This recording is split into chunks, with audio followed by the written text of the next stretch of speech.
So perhaps I should just introduce myself. I'm Ian Pratt. My role at HP is as Global Head of Security for Personal Systems. So I'm responsible for all of the security capabilities we build into our hardware, but also our software and services business, where we offer security software and services not just on our own PCs, but PCs from other vendors too, for the customer's whole estates. And obviously working with partners like Advania to enable them to deliver those services. My background is originally as an academic. I was a professor at the University of Cambridge for about 15 years. I've always really enjoyed creating new technology, and so obviously did a lot of that in the university, and then actually bringing it to market. So I've actually been the founder of 4 different startup companies. And the reason I'm at HP is that back in 2019, HP acquired a company I founded called Bromium. And I've been at HP now for 5 years and still finding fun things to work on and do, and that's why I'm still here. So perhaps just to sort of start on the threat landscape. Why all the hacking? And I know, actually, could you just do a show of hands? Who here is a security professional? Okay, so you guys know this inside out, but just for everybody else's benefit, we'll talk a bit about the threat landscape. So in over 90% of cases, breaches are financially motivated. The attackers are doing it for the money. About 7% of cases is espionage, where the goal is to either just steal information, or in most of those cases these days, just to get long-term persistent access to the environment for some future purpose. Perhaps, if it's a power plant or water grid, such that they could use that access to perhaps disable it at some point in the future. And then you've got 3%. Of which the largest, of which the largest there is hacktivism, where, that's a pretty low percentage these days, but we certainly still see it happen. But in over 90% of cases, it's money. Kind of obvious, really, and there's a lot of money being made. If you look at who is doing the hacking, you can trace it to, somewhere between 50 and 100. Let's call it 75. Threat actors that are responsible for over 90% of the breaches that we see. So it's a relatively small number of groups, but they are pretty sophisticated. Those groups will probably have about 100 or more people in their supply chain. These are criminal organizations for the most part, so it's not like you can say it's 100 employees. Many of them will be freelancers, but a supply chain of about 100 people working to support that group. And if you look at where those threat actors are based, no surprise to anyone that Russia, and in fact Eastern Europe in general, but obviously Russia's the larger party there. North Korea, Iran, China, and increasingly actually in Africa. And what's kind of interesting is that at least for a couple of countries on that list, North Korea and Iran, it's not just espionage. They actually get a good amount of their foreign currency from financially motivated attacks to steal from organizations in other countries. So even for some of the nation state sponsored hacking, it's actually for financial gain. So of the financially motivated breaches, I think one of the most interesting questions is how do they get the money out? Because in any kind of attack, that's the hardest part, is how do you actually monetize it? How do you walk away with the money? And in 62% of cases, it's extortion. So typically the way these attacks play out is rather, it used to be that you just, encrypted a machine and ask for a $200 ransom to unlock that one machine. That's the way it was 5 years ago. Now, of course, these more sophisticated threat actors have realized that if they can, rather than holding a single machine to ransom, if they can hold the whole organization to ransom, then they can demand a much larger a ransom fee. And they typically these days use approaches whereby they are trying to steal data, exfiltrate the data. They'll then try and destroy the backups, and then they'll demand the ransom, and they'll use to be able to demonstrate from the data that they've stolen that they have demonstrate to the company that they have access to the data, and will be threatening to release it as well. Also, we've seen examples of where they've used that data anyway, perhaps for financial gain, or sometimes in the case of some of the medical or healthcare sector, going directly to some of the individuals which are mentioned in those reports that they've got, to actually tell the individuals that they have the data, and then get those individuals to try and put pressure on the organization to actually pay the ransom to stop that information from being released publicly. So anyway, 62% of cases, it's done via extortion. In about 20%, it's direct theft. So that could be where they get access to perhaps the CFO or some employee's device, where they're doing wire transfers, and they're able to start initiating wire transfers to take money out of the company directly. In some cases, it's theft of cryptocurrency, wallets and things like that, where they are able to get the money out directly. 70% of cases, it's monetization of the data that's stolen. So if you've managed to get hold of information which you can then use for insider trading, or if it's information which you could then sell to competitors, typically in competitors in different countries. So that's kind of how you get the money out as a criminal that's hacked an organization.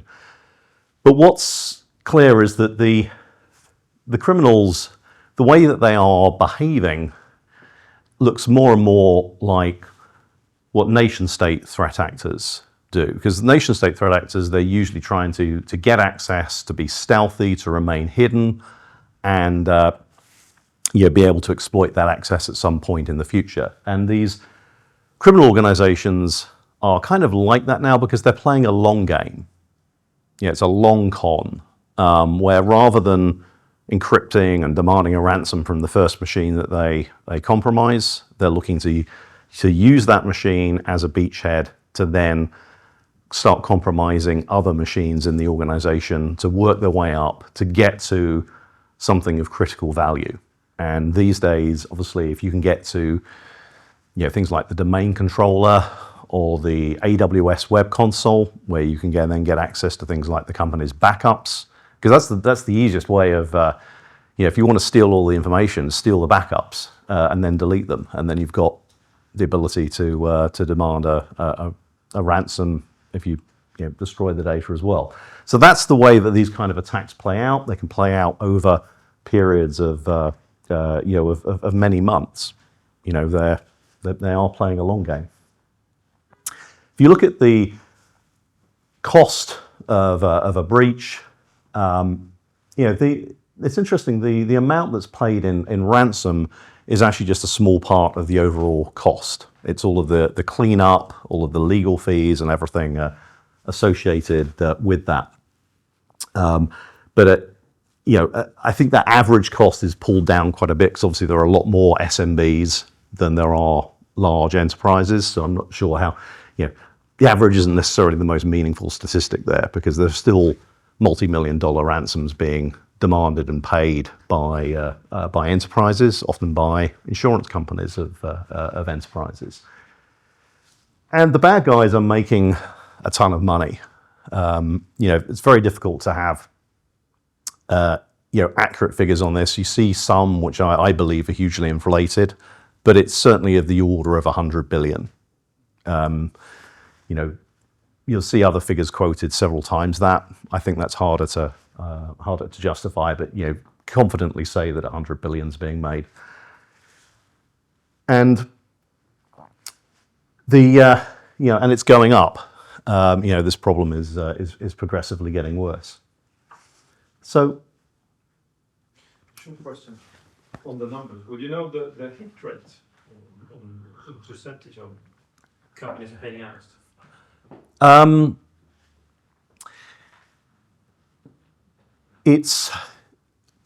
You've got to look through the various stages. So once they've been compromised, if they've had their data encrypted, they're being held to ransom, threatened to have data leaked. At that point, what percentage pay up? I think it varies very much by industry and by country, and also, frankly, whether you've got an insurance company that's going to pay it for you. But even at that point, it's certainly less than 10% that pay. You're into the low single digit percentages, but it's still a good business for the attackers. It's going to be interesting to see what happens from a regulatory point of view around, because you could certainly impact that business model by insisting that insurance companies can't pay ransoms, and it'd be kind of interesting to see how that disrupted the business model. But it's that sort of order. And if you look at sort of breaches overall, over 70% of them start on an endpoint. The endpoint is the point of entry for the attacker into the corporate environment. And that's a number that goes up every year, because I think as an industry, we're doing a better job of securing servers. In some ways, servers are much easier problem to secure than endpoints, because you should know exactly what's running on your server. It's probably running one particular application, whereas an endpoint environment is far more dynamic. It kind of gets more complicated every year, where there's more and more applications running on it, more and more complexity in the web browsers and all of the various applications. So arguably it gets harder every year, and we see that number go up of breaches starting on the endpoint. And how do endpoints get compromised? Well, they get compromised as a result of users clicking on things. You have to go back to 2017 until there was last a widespread worm that spread from endpoint to endpoint without user interaction. They exist. There's always a risk that another could happen again. But in general, that's not how endpoints are compromised. Endpoints are compromised by social engineering a user to click on something which then exposes software on their machine to attack, or it's through tricking them to reveal their credentials that then enables them to either log into that machine or into other machines.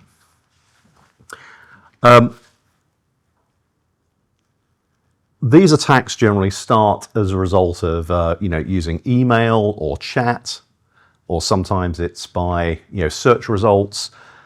But one of the things which is interesting is that employees that are working from home tend to be more likely to click on things, and obviously with the hybrid work environment we're in. That does, we're seeing a sort of 2x increase in likelihood to click. Some of that is because perhaps the employees aren't getting the benefit of all of the protections that will be provided within the enterprise network if they were in the office. But I think a large part of it is that people are perhaps more relaxed at home. They're using the laptop for things that perhaps they wouldn't do in the office, and they're more likely to expose the machine to attack. And then I'll save this point for later, but there's, we're seeing some worrying trends in use of bad guys adopting generative AI to improve their attacks, make them more successful with people clicking through. And we'll look in more detail at exactly how that happens.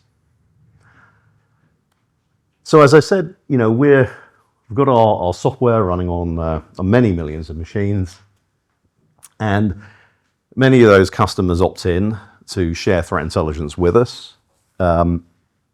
Interestingly, for enterprise customers, it's about 65% that opt in. It's a higher percentage for enterprise customers than it is for SMB customers, which you might think is surprising. But the reason the enterprise customers opt in is because when the customer shares threat intelligence with us, we share information back with them about, exactly where, are we seeing those threats in other industries, in other companies in the same industry, et cetera. There's a lot of information we can provide back to the organization, which encourages them to share the threat intelligence. And hence we get this view of what's happening in the wild. And we have threat analysts that are always monitoring this, and there's a blog where they're all publishing articles every few days on interesting things that they're finding. But we roll that up into a quarterly threat report that we publish every quarter. And here's just a few stats from the last report, where we're seeing threats coming in from email that are doing a pretty successful job of evading email gateway scanning. So products that either run in the cloud or on your mail server, looking at all of the email coming in, trying to decide if something is good or bad. If it's bad, obviously they remove it. If it's good, then it's allowed to go into your inbox, and then a user on an endpoint device is likely to click on it. And in cases where users have clicked on things on the endpoint, in over 12% of cases, we find that it's been scanned by the mail gateway, software, and given a clean bill of health. And that's because the attackers are getting increasingly good at evading detection in the email gateway by requiring perhaps user interaction, with the document or whatever, to actually wake the malware up so that it's detectable, or just using time-based approaches. So for the first 5 minutes after you send the email, it's going to be benign. But if the user opens it 10 minutes later because they were having a cup of coffee or whatever before it landed in their inbox or in a meeting, when they click on it then it's going to be dangerous. And so they're getting increasingly good at evading detection. One of the things which is kind of interesting is we're seeing a lot of use of archive files, so zip files, 7Z, RAR, formats like that are increasingly being used to deliver malware. That they're doing that because it gives them a better chance of evading some of the malware scanners that are on the network and email gateways.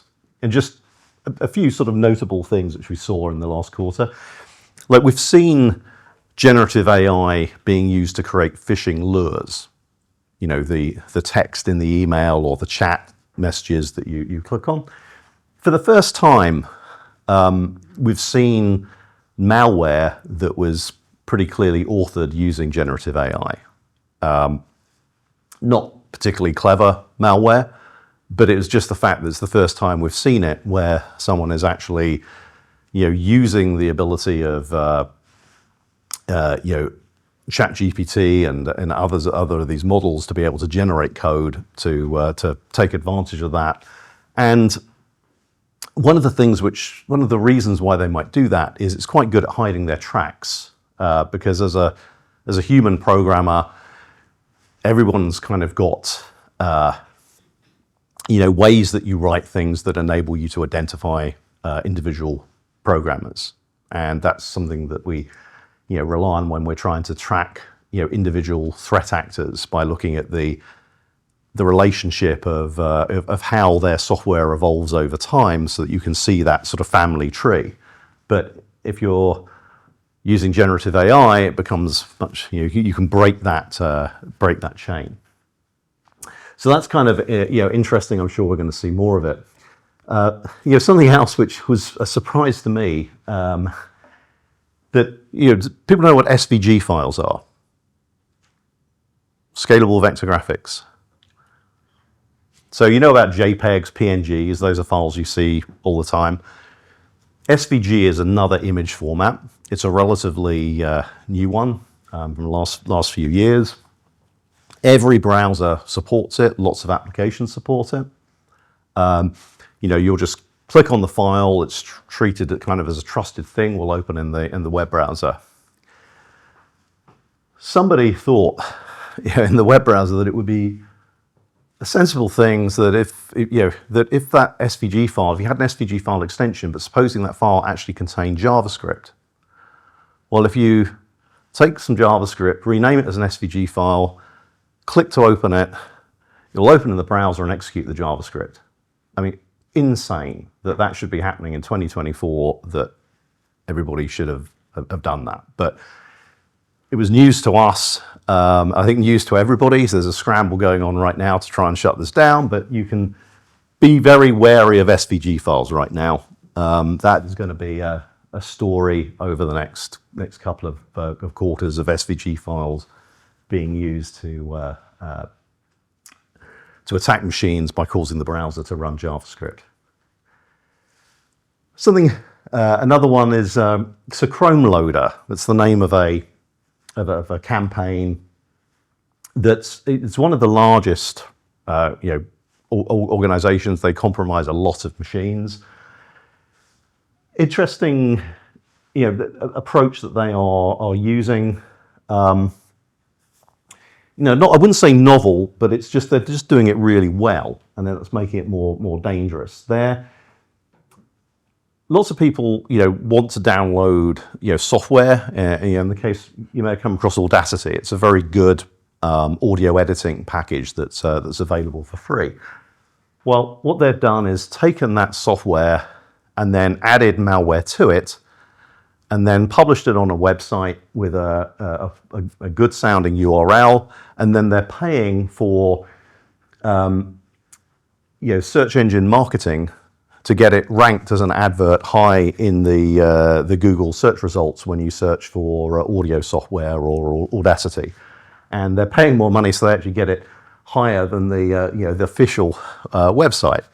So you click on that link, and you do indeed get a working copy of Audacity, which typically hasn't been the case with these kind of attacks. You would download something, and it would just be the malware, and you might realize that something was wrong. But no, you get a perfectly working version of Audacity, with some bonus malware. And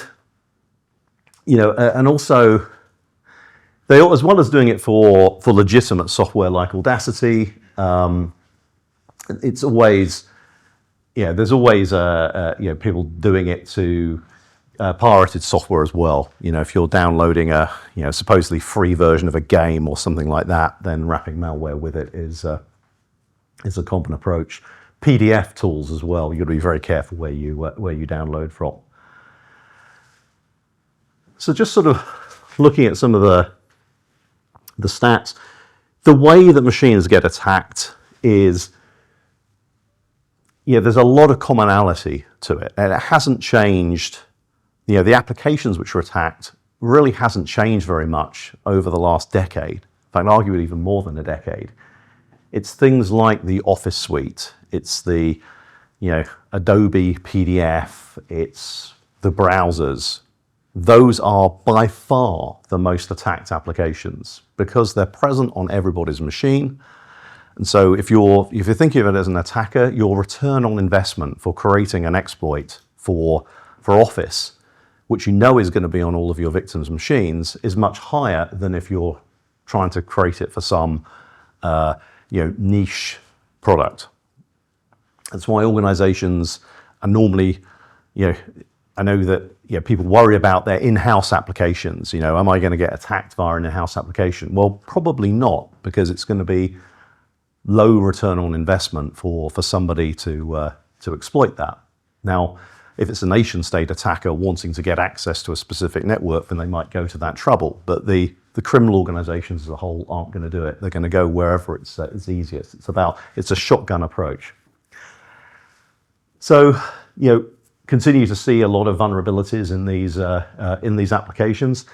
And this is after the vendors have all invested considerable effort in trying to obviously find vulnerabilities in their applications, but also to build in technologies which try to mitigate or make it harder to exploit vulnerabilities that are within those applications. So there's an approach called sandboxing, which you could say that Google Chrome kind of pioneered and is now widely adopted, where you separate your application into two parts. There's the bit that's doing, say, in a web browser, all of the complex rendering and parsing, and you try and deprivilege that, give it access to as little as the system as possible, and then have a wrapper around it, which is hopefully rather simpler, that isn't being directly exposed to all of the code that's coming from these websites that the user is visiting.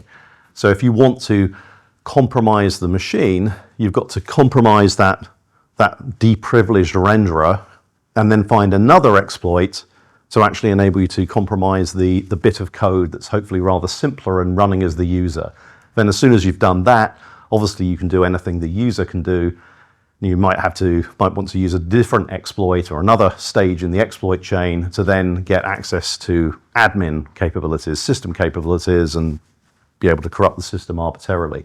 So the attackers absolutely have to do more work. It is much harder to be an attacker today creating an exploit than it was a few years ago.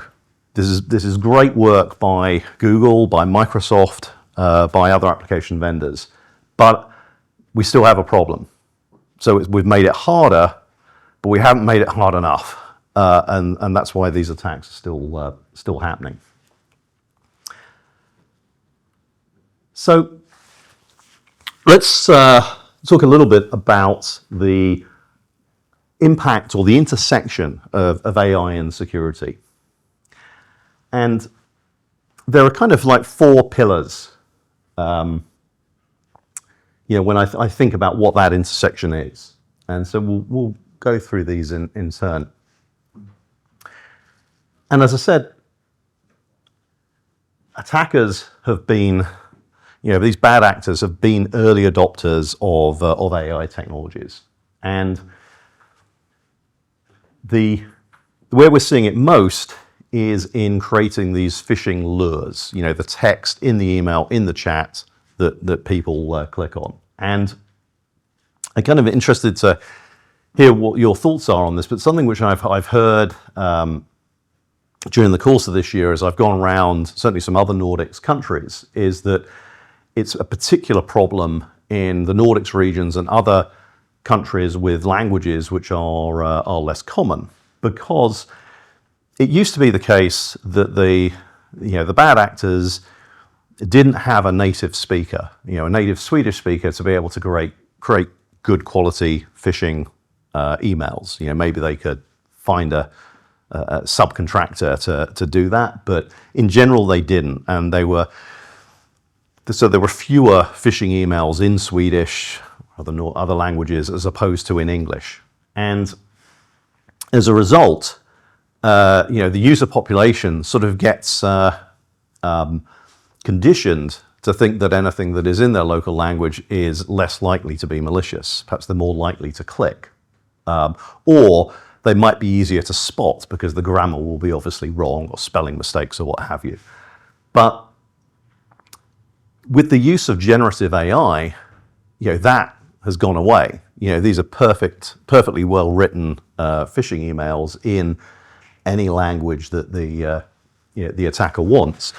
And there have been some controls built into things like ChatGPT and Anthropic's Claude to try and stop them from generating text which looks like phishing emails. It will refuse to do it. But the thing is, there are now lots of open source models out there, things like Llama and Phi3 and other really quite good language models with good language capabilities across multiple languages, and so they can just use, go out, buy a few NVIDIA GPUs, and then just run those models themselves. They've got none of these sort of protections built into them, or in case of, some of those, they have protections built in, but the attackers are smart enough to train the protections out of those models by doing some additional training. So, that genie cannot be put back in the bottle. We can now assume that we're going to see phishing emails with perfectly good text in any language. But I think the thing which is most concerning is that we're only seeing like the really most sophisticated threat actors doing this at the moment. So it's always been the case that for nation states, if they wanted to compromise a given organization, they would pick individuals at those organizations. Often they'd go straight for the admins, the privileged users. They would research them, look them up on LinkedIn, other social media, see what their interests are, and then that humans would craft a really convincing phishing email to increase the chances that that user clicked on it. But now some of the really sophisticated threat actors are now automating this process using agentic AI models to actually go out, look on LinkedIn, find the right people in the company, see what their interests are, look them up on social media, and then generate a phishing email tailored to that individual. And as a result, you see click-through rates rising as a result of that. And the scary thing is there's nothing particularly sophisticated about this technology. It's not expensive to run. You could see that becoming far more widespread. And, I do wonder, in 18 months' time, whether we'll still be making our users do all of that phishing training, doing all of the training websites and clicking through, because, if the quality of the phishing email is so good that there's no chance of the user being able to tell anyway, why are we doing the training? So I don't know whether it's going to be as extreme as that, but it's you always, if you want to see what's happening in security or technology in general, you always look at what's happening at the 1%, and that's what we see happening, and it's going to be bigger than the 1% soon, I'm sure. So then, it's not all bad news, because we can use AI for defense. The security industry has been, in general, an early adopter of machine learning approaches. I think you could say that probably Cylance was really the first company to do it, starting in 2013. HP was doing it with our SureSense products in 2017, using deep neural networks. And in general, we've got a whole bunch of, for anybody using our next generation antivirus product, there are a bunch of machine learning models that are running on the endpoints, and then there's a bunch of much bigger models running in the cloud that things can get referred to for anything that you're not sure about. And that's nothing unique about what we're doing there. Any sophisticated security vendor would be taking a similar approach. But what we think is interesting is, I'm sure you've heard about AI PCs, which is this sort of new category of PC, where in addition to the CPU and GPU, you have an NPU, neural processing unit, that is designed for doing the kind of computation you need to do neural network inference, and to do it very efficiently without taking too much battery power, and to be able to do it very fast. So an AI PC, that I have, can do 50 trillion operations per second. That sort of matrix multiply adds, which is what you want for running these machine learning models.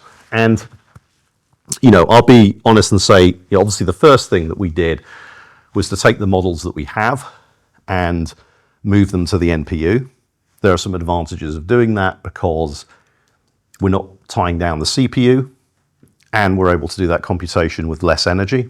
So immediately some benefit. But the thing which I find exciting and that we're putting effort into is how, suppose we design models that are designed to run on the NPU. So we can run much bigger models than we would ever be able to run on the CPU because they would slow the machine down too much. They would take way too much energy to compute. So rather than having, 30 megabyte models, perhaps we can run, 300 megabytes or, 500 megabyte models on the NPU and use that to get better detection efficacy. And so that's something which we are certainly investing a lot of time and effort in right now, trying to understand how we could go about doing that. And obviously, as a PC vendor, we're probably perhaps further along that path than anybody else because everybody else, all of the other security vendors, look at what is the installed base of AI PCs. Well, it's pretty low right now. Whereas we know that every machine we sell that is an AI PC. So, we can benefit from that, 100% attach rate. So anyway, that's an area I think where it's not a game, it's not a fundamental game changer, right? The reality is that detection-based tools, let's say they're 95% effective. This is not going to get you to 100%, but it might get you to 97 or 98%. And in terms of the amount of malware getting through, that's a 2x improvement, right? That's valuable, but it can't be the only solution. But we're certainly interested in that. The other thing which I think is is beneficial for the defenders is right now everyone is going around slapping sort of AI chat interfaces on tools. Something we've done, lots of vendors have done. And, all of these tools had their own sort of syntax and, way of doing queries on the data that a sophisticated analyst had learned how to use those tools, could use it for doing queries, enabling them to do effective threat hunting for an organization. But this has kind of democratized that, where it enables people who don't use those tools all the time or junior analysts to be more effective because they don't have to have all of the experience to learn the language. Quite frankly, I find this stuff useful because it's not like I'm doing this every day. And whenever I do want to look into something and get more detail, I'm always, it's either breaking out the manual or, now I can just, chat with it and get the data which I want. So that is certainly going to make defenders more efficient, effective. Again, not a total game changer, but valuable. And given the shortage of defenders, it's going to be helpful. So now let's just talk about the impact of security for AI, because there are some interesting things happening. So one is that organizations are spending a lot of money training AI models, and generally these models are running in the cloud today. But I think pretty much all of the companies who are doing that, they're not making any money right now because it costs them an absolute fortune to run that model in the cloud. I'm sure some of you've been following the crazy economics of OpenAI and the fundraise that they're currently going through. Many billions being spent to provide the service. So there's a real desire to not just run that compute in the cloud, but to actually have it running on people's endpoints. So rather than buying these $50,000 GPU clusters, hundreds of thousands of them to run in the cloud, get people to run the AI on their GPU or on their AI PC NPU. But that means letting your model go out of the cloud and onto people's endpoints, where you might worry about it being stolen, reverse engineered. There are definitely concerns there, particularly for enterprises that have built an AI model. So, for example, supposing you're, an insurance company or an actuary, you've taken all of your data, trained a model to help you make decisions on insurance decisions. That is encoded, hugely proprietary information. Are you going to allow that to go on to endpoint PCs of your actuaries going around speaking to customers? That's a serious concern for them. How do we look after that model? There aren't good ways of doing that today. We're also seeing how some of these AI apps are processing data, which I think is more sensitive than anything that's been stored on a PC before. There's a term that we've been using to describe this we call intimate data. So Microsoft's Recall application, it's taking, screenshots of everything that you're doing on your system, storing that information. There are other applications which collect have the microphone turned on, and they're collecting all of the sound that's happening around the PC and creating transcripts. Now, these are very useful applications. It gives you the superpower of total recall, but it means you've got this trove of incredibly sensitive information sitting on your PC. And there's an interesting question there as to, certainly for an enterprise PC, who owns that information? Is it the user or is it the enterprise? Now, I think in Europe it's pretty clear that it should be the user that owns that, not the enterprise. But I'd say the jury's still out in the US as to what the answer to that question is. But you can think of how you can get situations which are quite problematic. So, for example, supposing I come home from the pub late at night and after one too many and write an email to my boss, but I think better of it and I don't hit send. Now, normally there's no record that anything has happened there. But if you've got a system like Recall, all of that text which I typed but didn't hit send on is now stored. And if it's stored on my PC, it's accessible to IT, to HR. You could have people getting in trouble for thought crimes, if you like, of they didn't hit send, but they still wrote this or thought this bad thing. So anyway, I think that's a really interesting area. It's something which we're investing effort in to look at how we can actually segregate these applications so that we can both protect the models, so that even if the PC gets compromised, the model can't be stolen, and where we can segregate this intimate user data so that it's only accessible to the user and not the anybody else on the system or IT.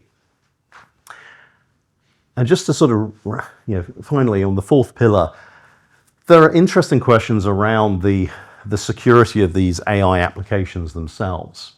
We are seeing a stampede right now where so many organizations are going out there putting chat interfaces in front of databases that they own, with the goal of making it easier for customers to access that information. It sounds great. But we really don't know how to control these LLMs, how to limit what they can do. And one of the examples is that you can social engineer large language models in much the same way that you would a human employee. So if you think someone working in a help desk, they've got access to the database for all of the various users. Somebody calls up, they try and trick that user into revealing sensitive information about a different user. And there are various techniques that they might use for doing that, trying to empathize with the employee, putting the employee under a certain amount of time pressure, all sorts of techniques that they can use. Those same techniques work with large language models because they've been trained on all of this data that included examples of that, of how coercion and convincing the LLM that you're both part of the rebel alliance, such that it should be trying to help you reveal information to stop this bad thing from happening. It just works and very difficult to stop. And we've seen how there was a great paper published about a year ago called Inception, because one of the ideas that people had come up with for preventing this happening was you'd have another large language model watching what was going into and out of the main language model to check that it wasn't breaking any of the rules, that it wasn't giving data about other customers or other information. And the reason this paper was called Inception was because they demonstrated that you could actually not just trick the main language model, but also the supervisory one as well. And that even if you put another language model monitoring that one, you could actually trick that one as well. So there are no good solutions to this right now. We don't know how to solve these problems, and all of these chatbots are a real potential risk to organizations that they can be exploited to give up sensitive information. And I think that's going to be a story over the next couple of years. There's also all of the problems you have with fooling AIs. Lots of examples of having, for example, road signs that read as one thing to a human and a different thing to an image recognition AI, and obvious potential dangers of that. We are seeing deep fakes. Obviously, they're being used potentially to have some sort of some influence on elections, but I think the most interesting ones, we have seen them being used for impersonation fraud, where somebody contacts an employee in accounts claiming to be the CFO. They sound like the CFO. People can't do real-time video quite well enough yet. It's pretty obvious when that's happening, but audio you can absolutely do real-time. They can have a phone conversation with an employee telling them to do a wire transfer to a particular address, and people have fallen for that. There have been a number of large frauds that have occurred. And that's a real challenge, because you can try and come up with software to detect deep-faked voice or deep-faked video, but it's going to be a game of whack-a-mole, or where as soon as the attackers get access to those detection tools, it's going to be very easy for them to work around what it is that those detection tools are looking for. And I really don't think there's going to be a robust way of doing that. What I think is a better approach, or at least an approach that should be done in parallel, it's one of the ones we're looking at, is how could we have attested audio and video? And by that I mean, how could we cryptographically attest to the fact that this video is live, or video and audio is live, that it's coming from this camera in this HP PC, and perhaps coming from a second camera as well, so that you've got two views, which would be much harder to fake, and then that the voice print matches the one which is registered to this user, and so that you can have some confidence that you are having a conversation with this user in real time. And it's kind of the flipping the problem around of, rather than trying to detect fakes, of trying to prove that things are real. So anyway, I think this is all a lot of fun work to happen in this area. And sort of underpinning all of this is trust and ethics. And I just flashed this up here, that it's something which HP has taken a leadership position of at a corporate level of what are our governance principles for using AI ourselves. And this is those set of principles where we're trying to get the right balance between, obviously we want to be able to use AI internally to get the benefit of having access to customer data, to be able to sales data, etc., to be able to make better decisions internally, but really while respecting the rights of the user. And so you can find this on our website. I think it's a good set of principles, and we're being by putting them out there, and I think other companies might wish to adopt these or similar principles about how to use AI in a way where you're not abusing your customers and users. So what I suggest is if I stop here while we have some more coffee, or but perhaps answer if you've got any questions now. Happy to answer them.